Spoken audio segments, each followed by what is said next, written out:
Okay.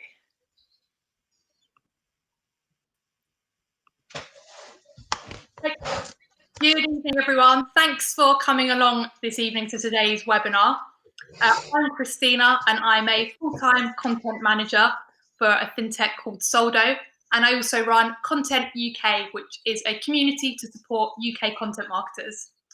I thought it'd be a good idea to put together this webinar because obviously we're going through a very surreal and difficult time across the country.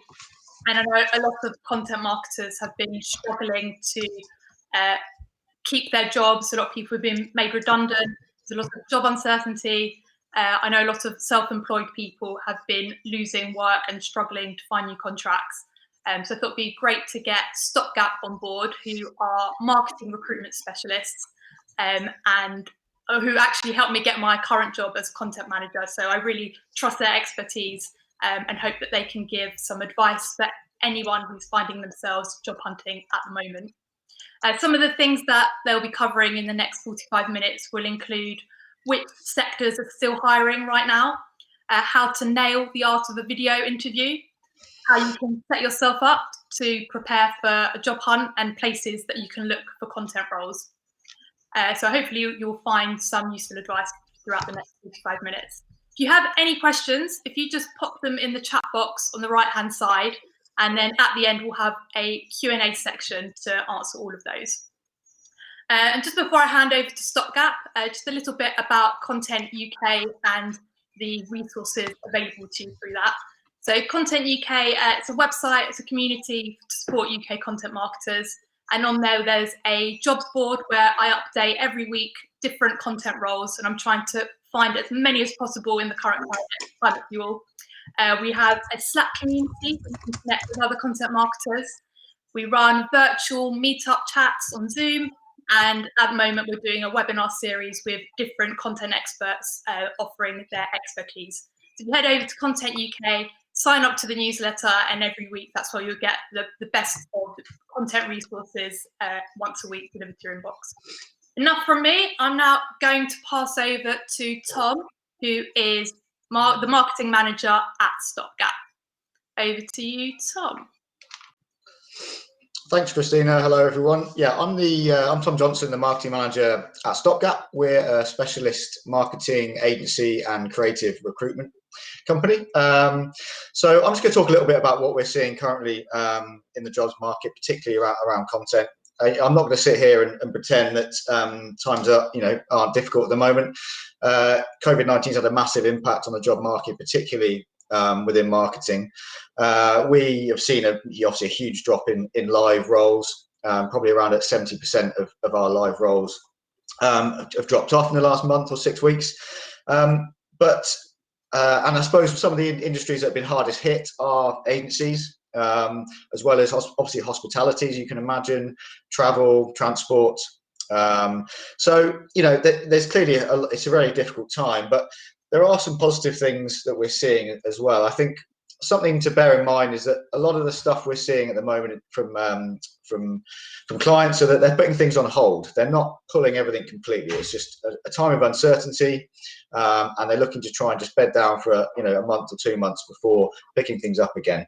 And I think there's some positive stuff to think about as marketers and as content people. Digital and social communication is really quite integral to lots of businesses and them surviving this current period. We're actually starting to see clients recruiting again, which is really positive. This week we've had new briefs in. We've also actually placed candidates in roles this week as well, which is really positive. So I think companies are starting to adapt and realise they have to do something to get through this period and actually put recruitment back on their agenda. And also there are some industries that are still fairly active. So as you can imagine, things like online retail, e-commerce is still quite busy. Charity is still doing very well. And also healthcare, obviously, and medical, again, as you can imagine. And also actually there's some longer term things that are quite positive. So looking at some research from the hospitality industry, there are actually respondents that said 76% of businesses in hospitality are looking to recruit again within the next 12 months. So that's not necessarily within marketing, but it just shows there is, I think, some confidence that after this is over, people are going to have to get back to normality. And also there's actually a report, the Bellwether report, which is from the IPA, and they're predicting a sharp increase in marketing budget again in the next 12 months.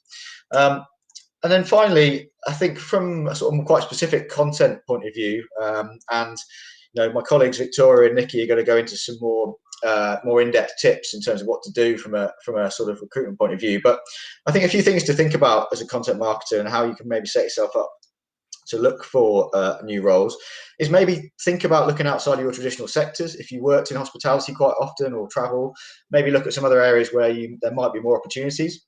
Obviously sharpen your skills, but also broaden your skills. So if you've got a little bit of social stuff or some SEO, think about trying to develop that more, upskilling and just broadening your skill base.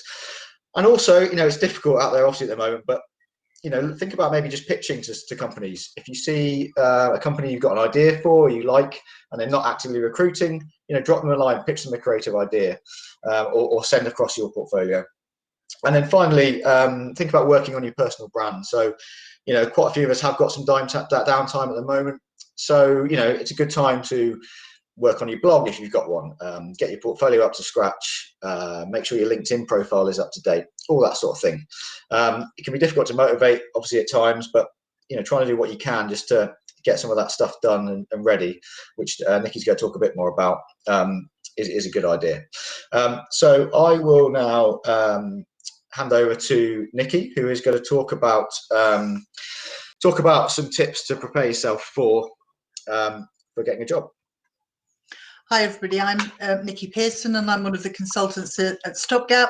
There are actually 22 of us and we all look after different areas, mainly different sectors. My role responsible for both client side and agency roles, and I basically help people who are in the creative sector. So a lot of writers, some of whom are content writers and editors, and designers as well.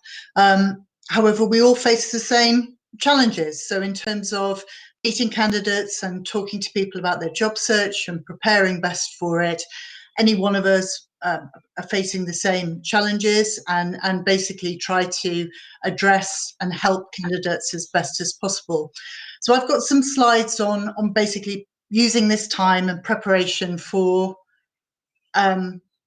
your next steps, whether it's currently marketing yourself to do some free work, whether it's doing some voluntary work, or whether it's just preparing for answering some of the job ads, which actually are still live.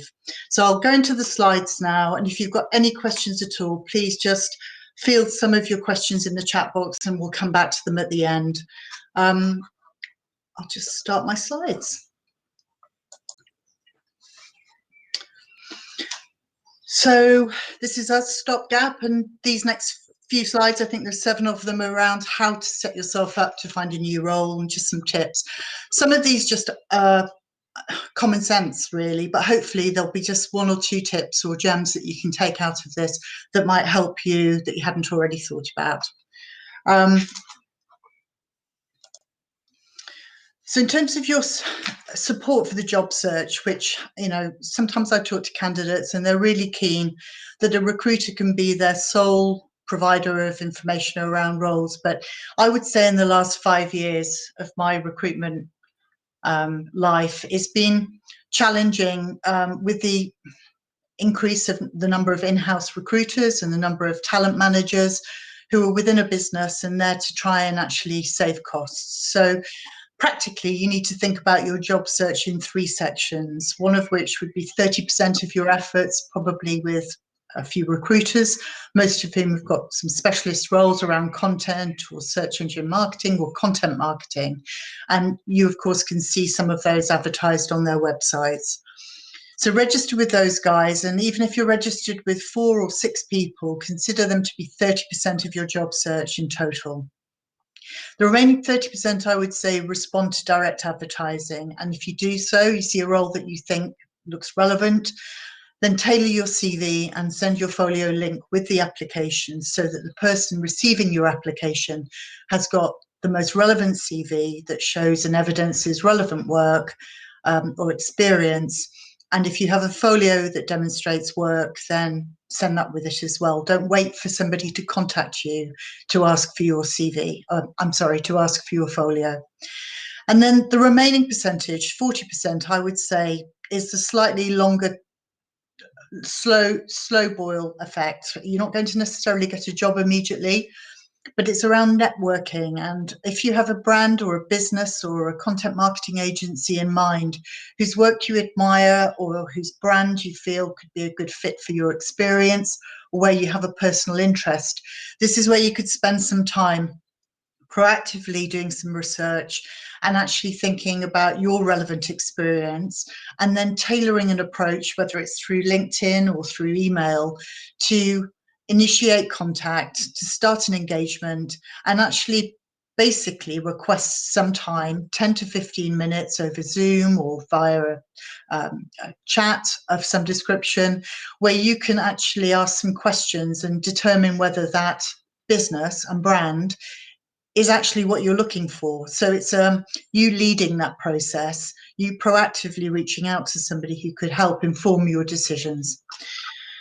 So moving on, how can you best support yourself? Well, I'm sure we've all had ups and downs in these past few weeks. I certainly have.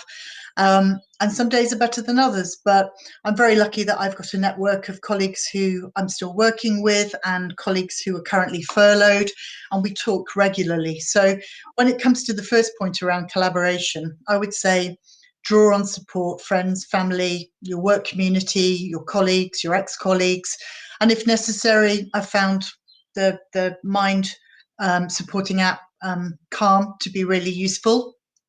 And obviously take some daily exercise, because that can just help bring a positive spin to an otherwise slightly depressing day. I'd say celebrate every success. So if you are reaching out to any clients or anybody proactively and you get somebody who says, yes, I'm happy to have a chat with you, please just basically reward yourself and acknowledge that you are acknowledge that you've done something great and that you've achieved something, because we need to pat ourselves on the back. When you're feeling positive enough, this is an opportunity to challenge yourself. So this is where I would say ask for a peer review of your current CV and your portfolio. Basically try, so I'm just checking, can everybody hear me? I hope that that's okay. So we're going back to challenge yourself, and this is about the personal brand and what Tom touched on, which is if you have a blog or a portfolio or a CV, do spend some time auditing what other people are doing. Make sure you're happy that it's relevant for the target audience and for the brands and the businesses that you are interested in working for. And you could even ask for some of your peers for their objective opinion on that as well. And then don't take shortcuts. As mind-numbingly boring as applying for jobs can be, please, if you're going to bother applying for a role and you think it looks relevant for you, tailor your CV and your folio, essentially craft your application, because basically it means that your application will be taken more seriously because you will look more relevant for the role. One size CV doesn't fit all. Christina has got some upskilling content sort of on her website, which is contentuk.co/content-upskilling. The link is above. It's worth looking at, because this is a time when, if you are motivated to do so, this might be a good time to look at some of those tips as to areas in your current skill set that you want to expand upon. So here are some sites. I'm sorry, this is a bit UK centric, apart from LinkedIn, I think. And I think even probably the roles that Christina features on ContentUK.co jobs are probably predominantly UK based. So for anybody else, I do apologise if you're coming from Nigeria or Lebanon and listening today, but here are some UK sites where it might be worth signing up and subscribing to job alerts. I hope that those are useful if you're not already using them. Now, setting yourself up for a return to job seeking and work, this would apply to any time of the year, of course, regardless of COVID-19. I think really what I've learned 15 years in recruitment outside of my career in agency is that preparation is really key in this job search. If you're working with a recruiter or you're applying for a role direct, try and find out what you can before you apply, because then you can tailor your CV to pull out resonant points and to make sure that when somebody skim reads your CV, they can see the kind of content that they need. One of the things I would typically recommend as well when you're thinking about applying for a job is, have you done it versus could you do it?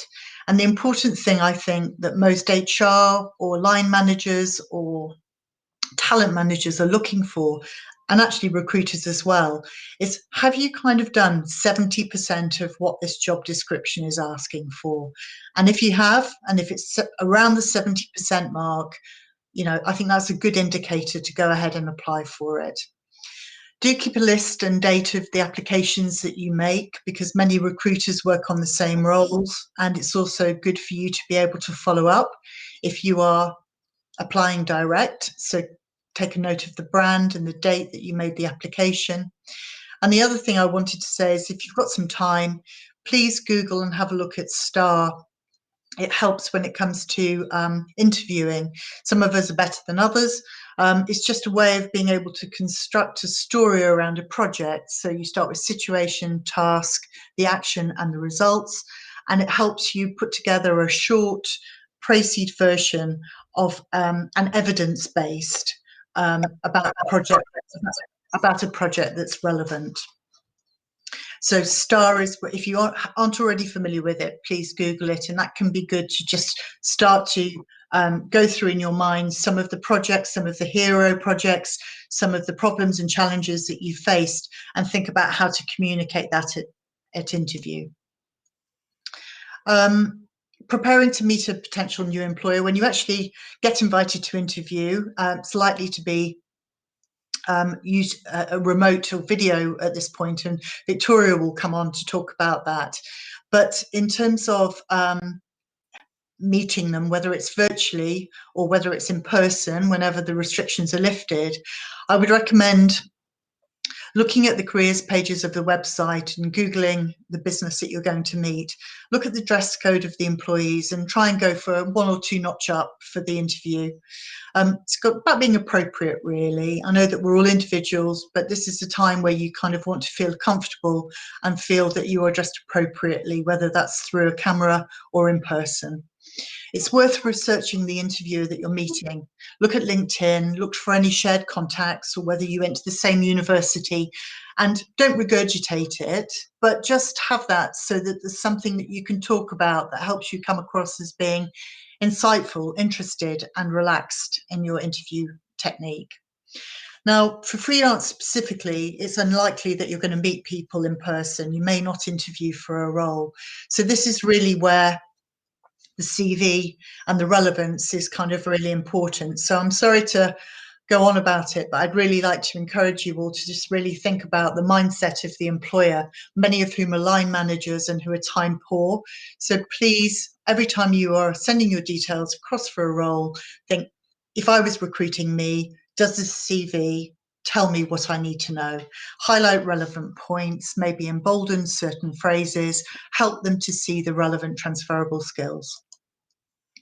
And here's just an overview from Stopgap's perspective of some of the people that we work with, some of whom I've featured here are tech or FS based, some are creative agencies, but there are many, many more. And as I said, across the business, there are 20 more consultants other than Victoria and I, all of whom work with clients in education, in charity, in professional services, and in brands, retail and consumer.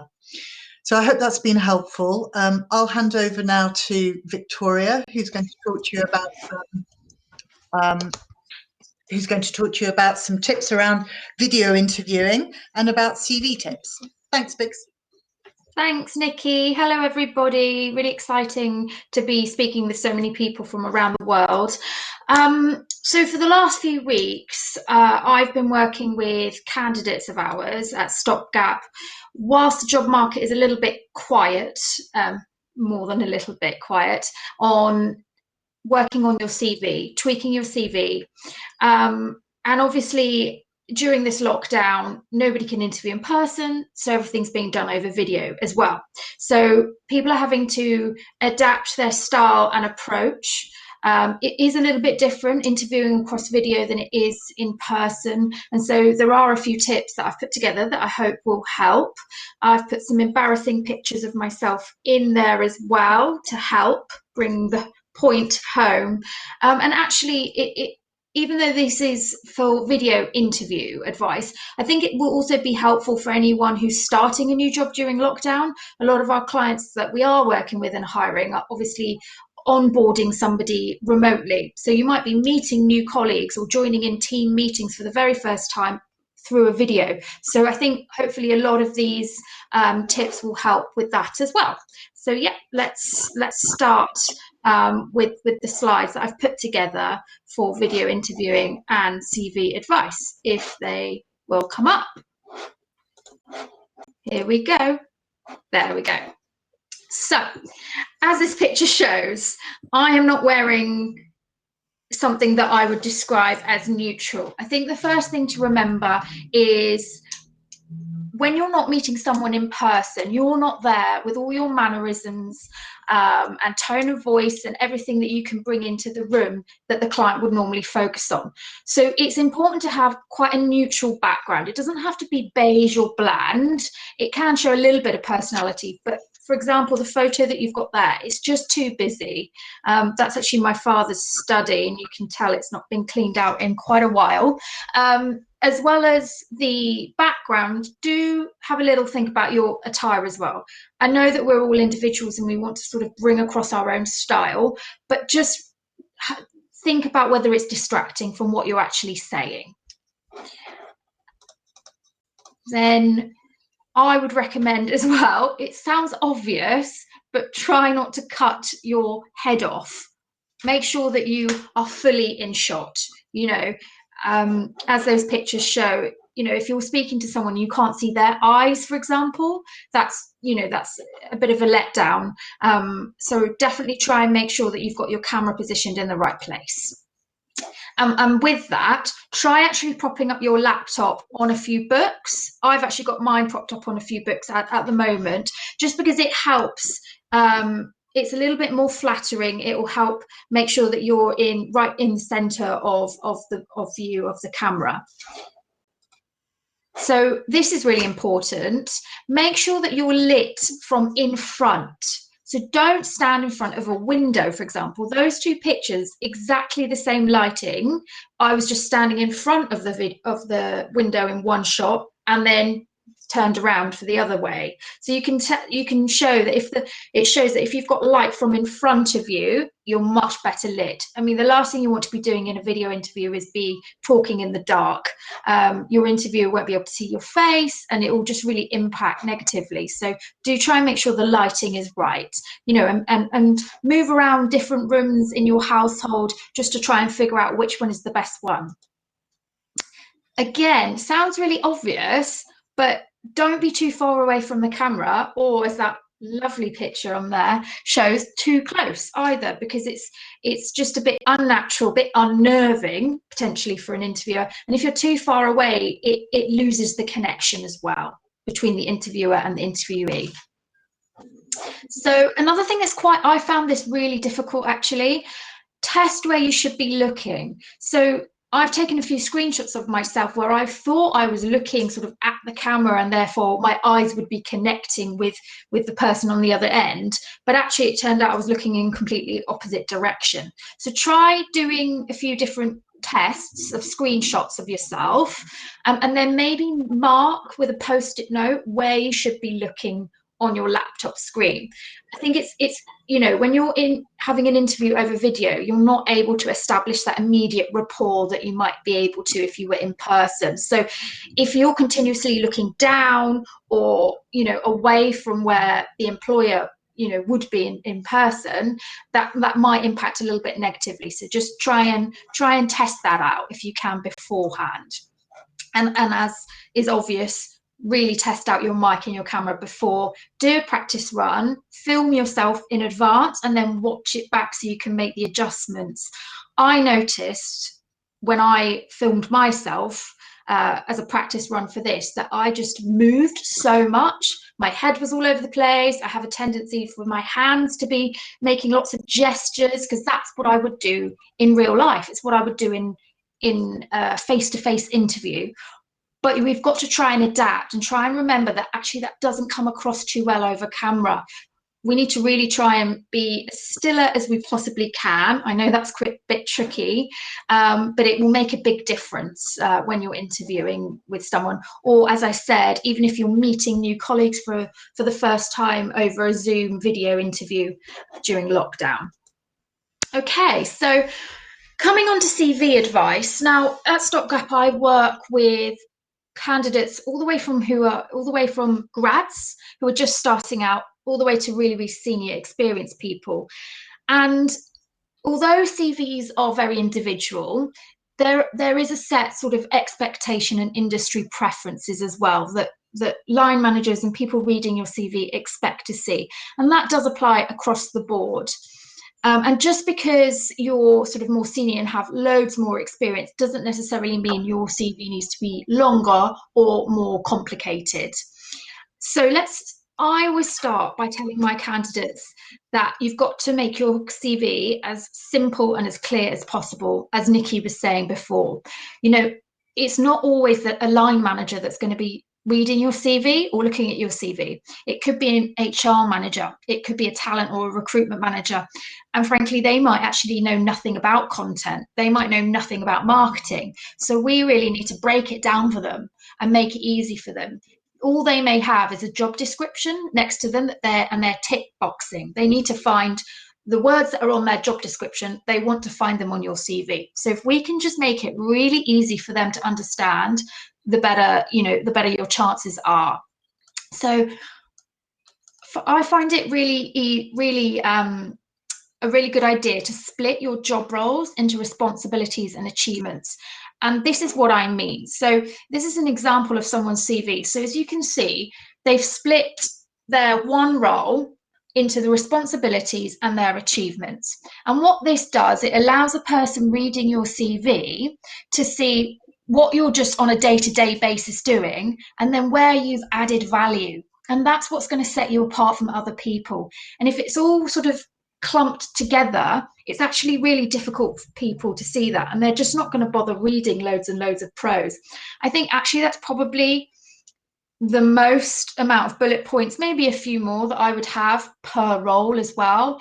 Try not to get into that habit of just putting absolutely everything you've ever done, because it's more important to show the achievements you've done. Clients also love numbers, so you can see there's a few percentages in those achievements. Numbers of where you've seen success and what you've added value to.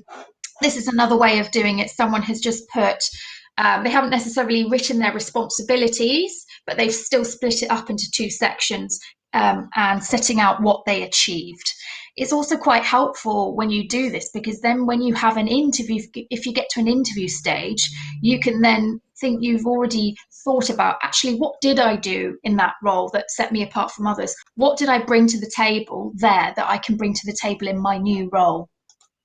So that, as I mentioned before, I would definitely make sure that your CV is maximum 3 pages long, and that's for someone who's really senior. I also don't just subscribe necessarily that your CV has to be 1 page long. I know there's a lot of debate over this. Lots of people saying it should just be 1 page. I don't subscribe to that thinking. I think it's fine to have a 2-page interview, just as long as the information you've got on there is relevant. As I said, 3 pages max. That's for someone probably who is a lot more senior. And what you need to remember as well is the more senior you get, the more you should be concentrating on your most recent job roles, really. So the more senior you get, most people then start to chop off or minimize the content that you write about your most sort of your anterior work positions, unless there's something in there that's really relevant to this specific job that you're applying for.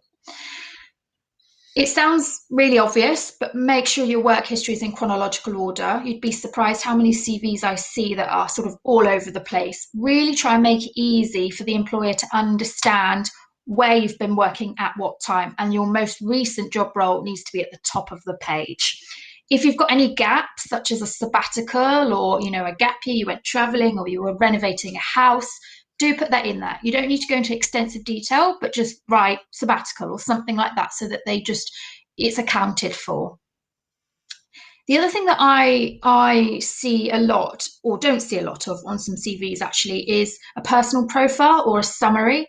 I work usually just with marketing agencies, and I know definitely for sure in that sector, agencies love to see something that gives a bit of personality, a bit of life to a CV. So it doesn't need to be very long, but at the top of this page, for example, this person has called theirs a personal statement. You don't even need to write a heading if you don't want to. You can just write a paragraph, and it only needs to be a paragraph. It sets the scene, who you are, what are you looking for, and you can just bring a little bit of personality to it. This is another example. They've called it a profile. And again, they've just outlined who they are, how many years experience they have, what they believe about their own experience. Because everywhere else it's very factual. This is what I've done. These are my grades. But this is a little bit of where you can put a bit of you and what you think you are capable of and what you've done and what you can bring to the table. Again, don't make it too long. I'd say that's the longest I would like to see a profile or a summary on someone's CV. Again, this is a little bit, can be a bit debated, and it might seem like a small thing, but again, you really want to make sure that your CV hits that line manager in the face immediately.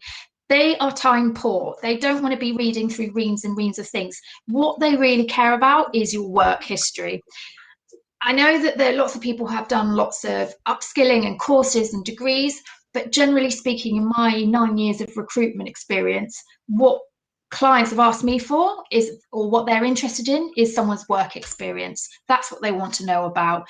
They're not, in my experience, they're not so concerned with, okay, what degree have they got? Where did they go to university? Or it's more about your career history. So I always prefer to see on a CV your career history above your education information, because that's what is most relevant to a client when they're reading your CV. Now, the other thing that I recommend is setting the scene of your job role. So what I mean by that is, as you'll see on this slide, below, so when you write your job title and the name of the agency or company that you've worked for, most often people don't write or don't explain who that company or agency is. I think that's a mistake. I think you should try wherever possible to explain what the agency or what the company are, who they are, even if it's just one sentence. Because as I said before, someone reading your CV might have never worked in the marketing industry before. They might not understand content. They might, if you've worked overseas and you've worked in a company that only exists in Australia, for example, we won't know what that company is. So always try and set the scene. For example, here this person has worked for an agency called Octagon. Some people might not know, but immediately it's written there, it's a sponsorship, marketing, brand experience agency. Bam. So then everybody knows what this person has been doing and why they joined that business. Why were you approached, or why did you join that business? So again, it just sets the scene. So this person hasn't set the scene in terms of who the agencies are or who the companies they've worked for are, but what they have done is included client names, which is really, really important. So if you've worked in an agency as opposed to in-house at a brand, it's surprising how many people don't write who they've worked for. They might just write an FMCG client, or, it's really important to be as specific as you possibly can. I know in some rare occasions people have to sign NDAs and they can't write who they are, but more often than not you can. So be as specific as you possibly can, even if it's quite an unknown company or brand name. If you then in brackets want to put tech company or, diesel company or whatever, it's really important that clients can try and see see a hook where, you know, if you've worked for a drinks company and they're a drinks company, the client wants to easily see that you will be a good fit or a match. Equally, even if you're applying to a company or a brand that you've never worked with before, you again still just want to set the scene of what you've been doing, and it brings a CV to life and is more credible. It's quite a simple, obvious point, but don't write your CV in third person. It's just, I think it's possibly a tad old-fashioned. It's a little bit too corporate. It's a bit impersonal as well. So always try and write your CV in the first person. Now, something that can be people trip up over a little bit is just trying to make their CV a little bit too interesting or exciting, that it just detracts from the actual content of what your CV is trying to say. So just avoid too many graphics or icons. I mean, as you can see on this slide, it's just a bit too much, and I don't even want to read the words or the content because I'm really distracted by these big pictures and all these different colors.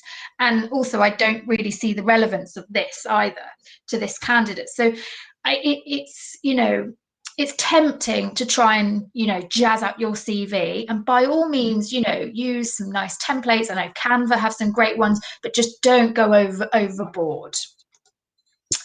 Now, as Nikki said, it's really important to tailor your CV to the job description. Don't take shortcuts. If you're going to apply for a role, especially at the moment where there is so much competition and you're going to, you know, there's going to be so many more people applying for that one role than there ever was beforehand, your CV has got to stand out. So for every job description or every job that you apply to, look at the job description, look at the spec, and take out those key points. If you've already decided, yes, this is a job I can do because I've done it before, maybe highlight or emphasize certain areas within your CV, within the content. Try and tailor it as much as possible to that brand or to that role that you're applying for. Now, I know a few of you have been asking about portfolios. In my experience, when I've hired or been recruiting for a content person within a marketing agency, they've actually not asked for a portfolio from anyone. So it's not necessarily a prerequisite, but if you want to put one together, then it definitely is going to make you stand apart. Make sure you put the link to your website, to your portfolio, onto your CV, and hyperlink it as well, so that it's really easy for someone to go to your page, to your online portfolio. And yeah, I hope that that's been helpful. Good luck with all your job hunting and, you know, tweaking of your CV. And yeah, hand back over to Christine for some questions, Q&As. Thank you for all those talks, Victoria, Tom and Nikki. That was all really useful. I think everyone will agree. So we had lots of brilliant questions come through. So we'll start going through some of those now and hopefully answer those. So starting from the top, we had a question from Bryony, who's asked, which companies are likely to recruit an experienced MCIM who has freelanced in other sectors in the last year, but is keen to find a new rewarding role ASAP as a content marketer? I'm happy to answer that. So it's Nikki here. I think it's very difficult. It's a bit like that question we're often asked, which is, what's the market like? You'll see from the various roles that you see advertised on LinkedIn and coming up that there's no one sector that's really hiring. Tom touched on it earlier, which is the fact that there are certain sectors. So some of our charity just to add to that clients quickly, are I still think, hiring, I'm a but then generalist some of them marketer, have really although suffered because I they enjoy aren't going content to have creation. I enough think the good thing about funds to be starting able a to carry blog them or a through this website or something period. is that you can dip into other E-commerce, elements. and So I think, Christina, you might plug in agree, analytics potentially and start getting fintech experience and with tech analytics. are You still can learn a bit about SEO moving and that kind of ahead, thing. and You can also, and still like have Nikki to said, continue experiment more with the presentation at side of things with some and imagery. momentum. And then You there's can start other promoting it on sectors social like travel media. and So, tourism, you know, to a whether or not degree, you're just a writer entertainment or a properties, content other than, marketer of or a course, social specialist or sorry, I whatever, should mention the you can likes really of broaden your Netflix, sort of Amazon Prime, skills by Amazon doing generally, key project like any of those blog sectors or are a actually website. pretty So, busy and never seem to suffer through a recession or through something as unprecedented as this. But I'm sorry, I can't give you a specific answer to which sector is likely to hire. I think it does come down to what you've done before and where you can try and make a bit of a match between something you've had experience in or an interest in, and where you can then identify that and put it together with your application. I hope that's helpful. Yeah, it's a very, very detailed response there. Thanks, Nikki. Moving on to the next question here from Sam Wilson. What is your best piece of advice for content marketers / specialists entering the job market for the first time this summer, aka those graduating in summer 2020? And just a bit of advice on that question from myself, actually. So when I first graduated and had no experience, one thing I did was make my own blog.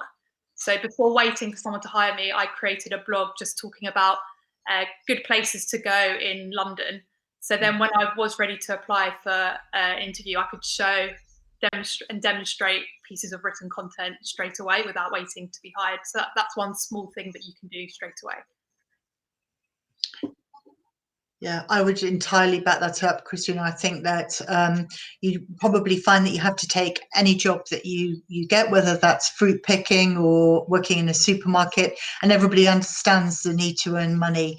But where you can start to do some work, whether it's pitching ideas like Tom said, whether it's volunteering to write some content for a brand or a business that you know needs some help, where you have an interest, or whether it's a personal blog that shows your capability when it comes to writing, and maybe even writing and putting images together to create some compelling content so that it looks attractive and it's easy to read and digest. I think all of those will stand you in really good stead.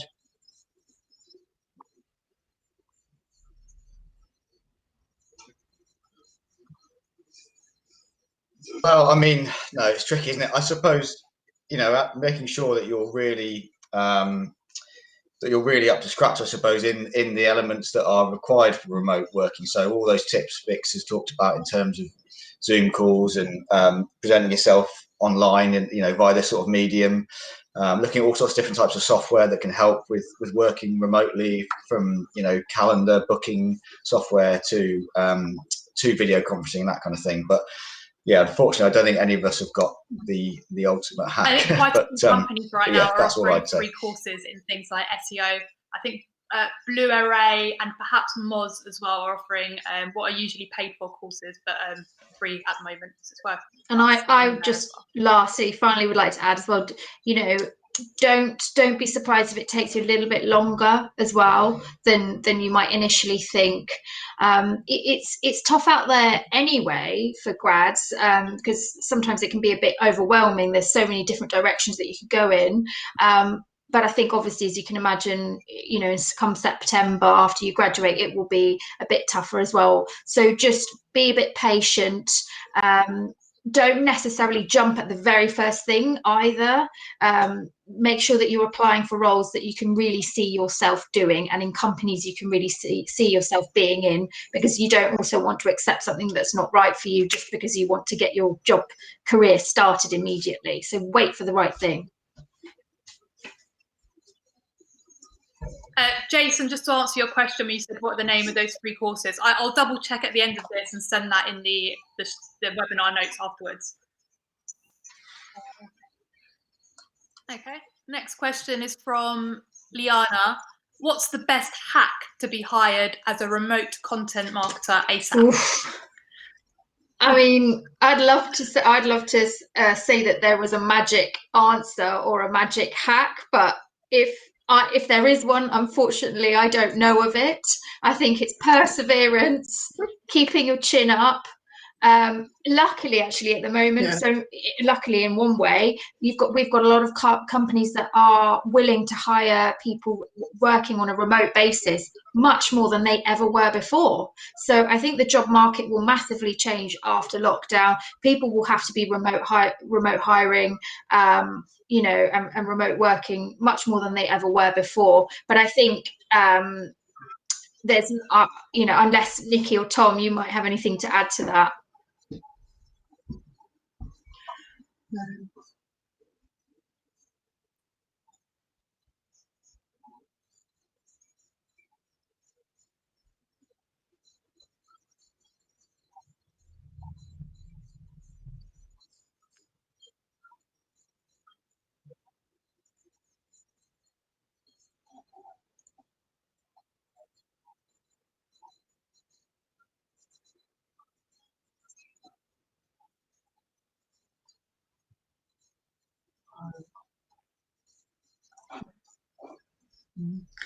And all I would say is back to what I banged on about at the beginning, which is with the proactive approach, where you have personal insight, personal contact or interest in a brand, and you can research them on LinkedIn or through Google.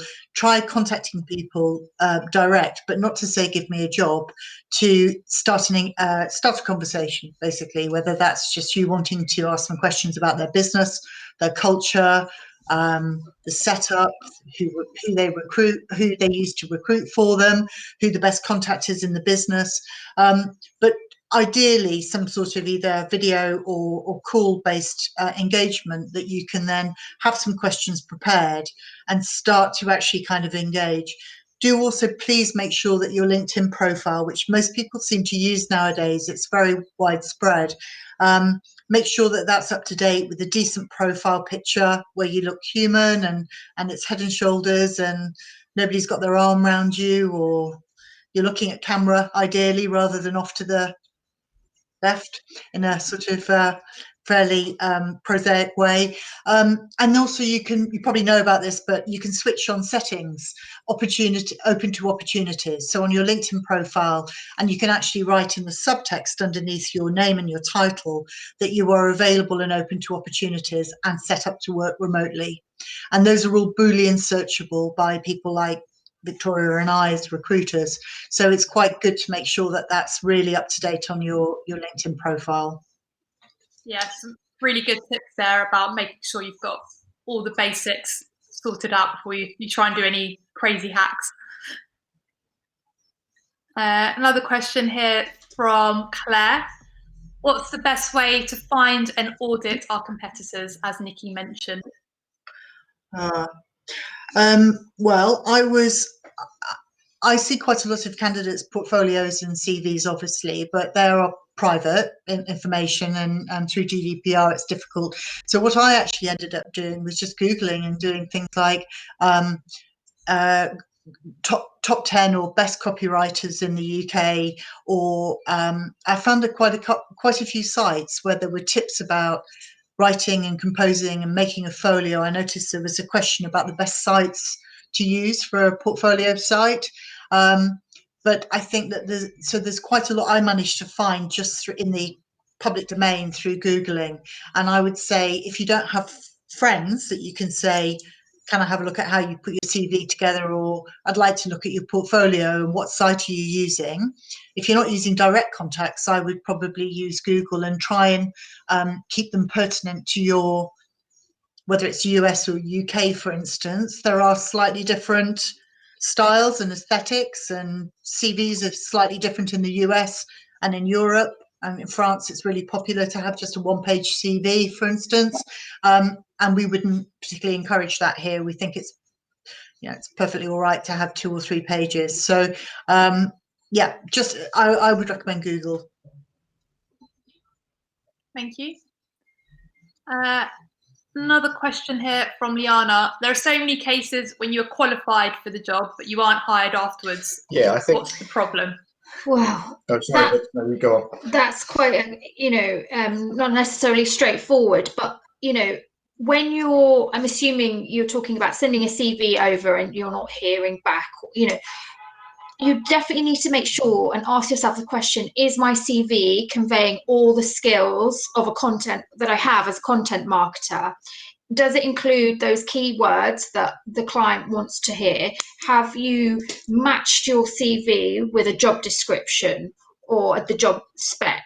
So a lot of times your skills can kind of get lost in what you think, you've really conveyed it in your CV, but actually, you've not necessarily included the keywords that an employer is looking for, so they're going to overlook you, sadly. So you've got to really sort of go back to those basics and make sure that you're applying for the roles that you know that you can do, so you're not going to be disappointed either. Because if you're applying for roles where you sort of have maybe done 20% of the responsibilities that they're looking for, then you're already setting yourself up for a failure. You need to be applying for a job description where you feel that you have already performed, or around 70 to 80%, if not more, of the responsibilities. That way you've got a really, really good chance from the off, and hopefully you'll have less disappointment that way. Yeah, that's really good advice there. Just making sure you're applying to roles where you've got at least 70% of the experience to put yourself in the best possible light. Question here from Karina Scott. Are there any buzzwords that you recommend always adding to a CV? No, I don't think we would. We're not really a recruiter that would recommend using really dynamic words. I think we probably are the ultimate pragmatists. It's just about a really clear, well-written, really nicely crafted, plain, non-polarized. So the look and the actual aesthetics of your CV, not too small, easy to read, but with words which are just real and true to you rather than buzzwords. The only thing that Vic's touched on, and I think maybe I did as well, is just certainly in the achievements part, the buzzwords are really your achievements. So they don't need to be hyped up. They don't need to be particular words. It's about showing practical, real and relevant evidence, and that's what will get you, as long as it's presented reasonably easy to find. That's what will get you Exactly. The only thing, Tom, go ahead. Sorry, no, the only thing I was going to add is Nikki's absolutely right. You don't want anything gimmicky on your CV. You don't need to be writing the word passionate 5 times on your CV. The only things that I would make sure it's really clear: what channels have you worked on? Have you worked on online channels, offline channels? Have you worked B2B? Have you worked B2C? And then the names and the brands of your of the clients that you've worked on. So just make sure everything is really clear, and those really are your buzzwords. Yeah, absolutely. Keep it really clear. The only thing I'd also add to that is on LinkedIn, is in your bio perhaps including words that recruiters might be looking for, but keep it quite natural. So it could be SEO strategy, content writing, but sort just of quickly add to that as well. I suppose if you are returning after maybe a few years away from the sector, I'd probably recommend just making sure that you're aware of any new software, or read up on the industry press and that kind of thing, just so you're aware of any new terms or new software or anything that might crop up working in and an sort of trip entirely you up at different interview. It sector. doesn't mean you have to have I have only one used it or previous been working full-time with it content for the last year or two, marketing / but just make sure copywriting you're job, aware but of that those was a things. few years ago, plus a few bits of freelance work since. I'll go first, and then Christina, if you've got any thoughts on this, please either chip in or say what you think. I think that it's all about showing relevant, transferable skills. You can't deny what you've been doing for the last few years, whether that's parenting, caring, or doing something entirely different like running your own restaurant. But you might just want to consider minimizing the amount of focus on running your own business as a restaurateur or a bar owner, and actually just putting the dates, putting the title, founder and owner, but nothing more, so that the focus is on what you did in your content marketing job 4 or 5 years ago, whenever that was, and also on some of the freelance that you've done. So name the client, name what you wrote for them, whether it was a social piece, whether it was a thought leadership piece, whatever it might be. Expand and be honest, but just expand on the relevant points and minimize the stuff that you think is less relevant to the roles that you want to go for. Yes, I definitely agree with that. Even if the most recent stuff you've done are not connected to content marketing, don't feel they have to be the biggest part. Keep them nice and short, and then really focus on the content pieces and reframe it for the roles. And then also just make sure you're doing some side projects as well to up your experience, whether that is your own blog, posting advice on social media, doing a free guest post to increase your content experience as well. Yeah. And one of the things I would say about blogs is I've seen quite a few candidates writing blogs, and I think just be a little bit careful, depending on the type of brand or business that you're going to work with and how intrepid they are. Be a little bit careful about the kind of content that you're featuring on there, because some people write very personal blogs. It might be about mental health, for argument's sake, and I think you just want to be careful whether or not you want an employer to know that up front before while they're considering meeting you. Just don't want to give any reason for them not to concentrate on what you do brilliantly, and for them to be able to put your application to one side. Yeah.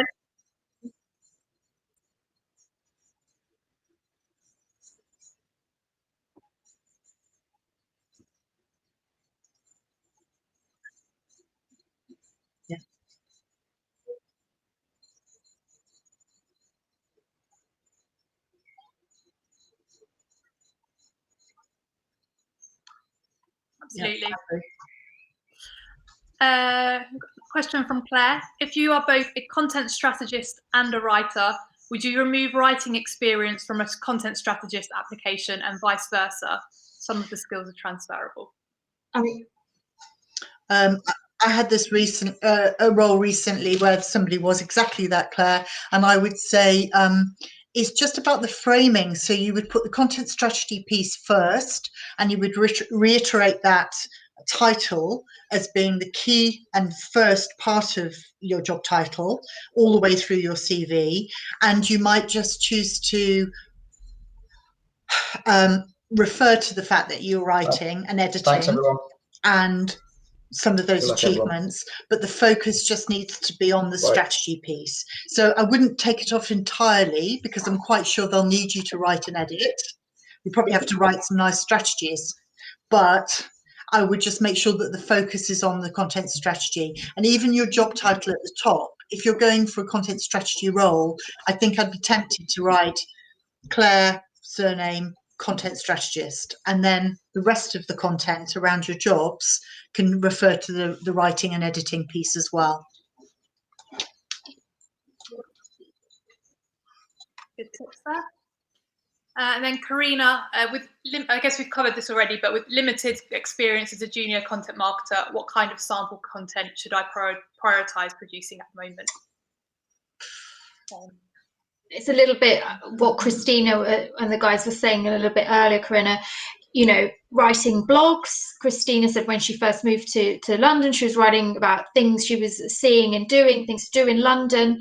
I don't necessarily think, from my point of view, there's anything you necessarily need to be prioritizing. It's just about being seen to be, being innovative and doing those things that will enhance your job application as well. I don't know if anybody else has got anything else to add on that.